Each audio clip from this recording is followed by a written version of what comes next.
Hello, welcome to episode 13 of Korean Grammar Breakdown. May I use your cell phone? Let's look at our vocabulary. Pon, noun, cell phone.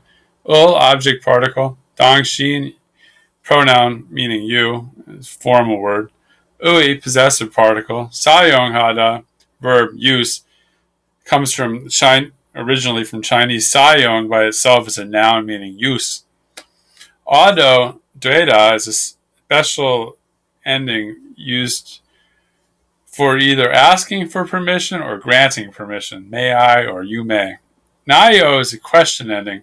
It's only used for questions and it's considered a soft, polite form. So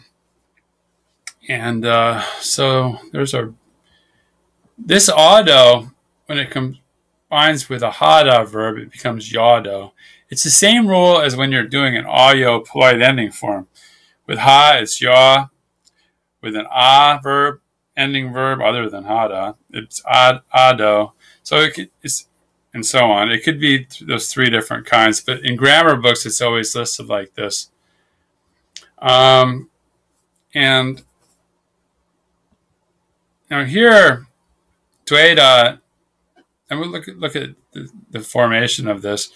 Dueda in this case means like be okay or be acceptable. Dueda has a few different meanings. Now, ado means kind of like even though.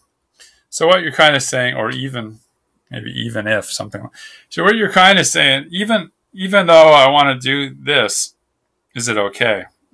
With you, kind of thing. So it's kind of humble, and it's like it's kind of saying that what you're asking to do is a little bit beyond what might be okay. So even if I used to do this, would you mind, kind of thing.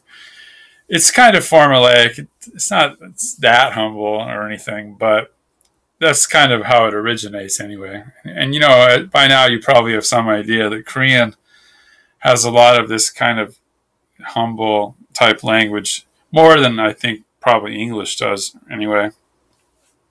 And you definitely would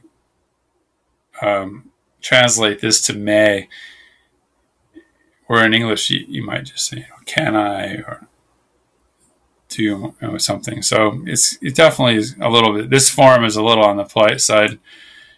And let's talk about pronouns for a second. Now, personal pronouns is you, especially second person pronoun. There's 5 or 6 different ones, and they all have cultural baggage, and you should really try to avoid using these. Now, dangshin is considered formal, but it's depending on who you talk to, it's kind of a weird word. It's like some people think that it's like this formal word, but other people think it's only supposed to be used, like between couples and very specific type situations. And the other words for you all have different issues, and there's no. It seems from what I've learned, there's rarely is there a perfect match for this. He said in the best case, and a lot of people suggest this, is to just drop it. So if you're talking directly to the person, don't use it. Okay. Same with I. I mean, the two main forms of I, one is humble and one is intimate. Maybe you don't want to be humble or intimate. Because you're humble, maybe you're making the other person either feel old or just it's cold feeling to it. And if it's too intimate, problem too. So don't use either of them here if you can help it. If you know a title to call someone by, like maybe if they really are your teacher, or they really are your boss or your president, or try to use titles like that or something. Now let's look at our grammar here. Now, if you do attach the possessive particle, dangshin ui becomes your. Okay.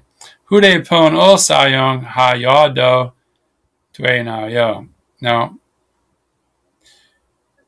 this ado has 3 forms. It could be ado, yado, or ado. It's the same as the ayo ending form. So with ha, it's yado. Okay, but it's again, you're going to see this in any kind of dictionary. You're going to see it listed as auto in most cases. So and you're really combining. It's really a causal conjunction. You're combining two verb forms or two clauses here. So we're going to talk a lot more about those in the future.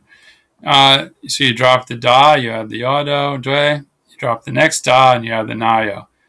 And here again, like we saw before, ha plus ya usually contracts to he, giving us final sentence, hude pono sayong heido dwe nayo. Nayo, question, okay? Now, it's probably best keeping this in the polite style because this form has that kind of attitude. Nayo is a soft, polite form. If you wanted to make it intimate, you could drop the yo, but I highly don't recommend this. Dwe na.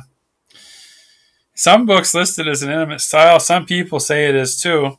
Other people say it can be condescending or rude, at least to some people in some parts of Korea. Better to either just use the ah form, dwe, which we saw before, or dwe ni. Now, ni is a very intimate question ending, or possibly something else. We'll look at some more question endings later. There's actually several. It's kind of odd because a lot of them have almost the same kind of meaning, and I think it's just a matter of, I don't know, maybe you're just your mood. You hear people use different question endings.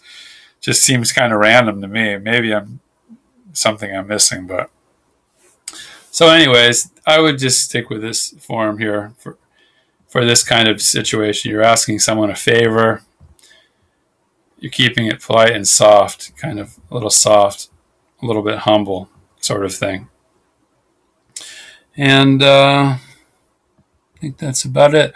Hude pon. This pon is kind of Konglish. You can see phone, pon. That's where that came from. Hude came from Chinese originally. It means something like convenient. And yeah, that's it. So if you like my channel, subscribe and have a good day. Bye.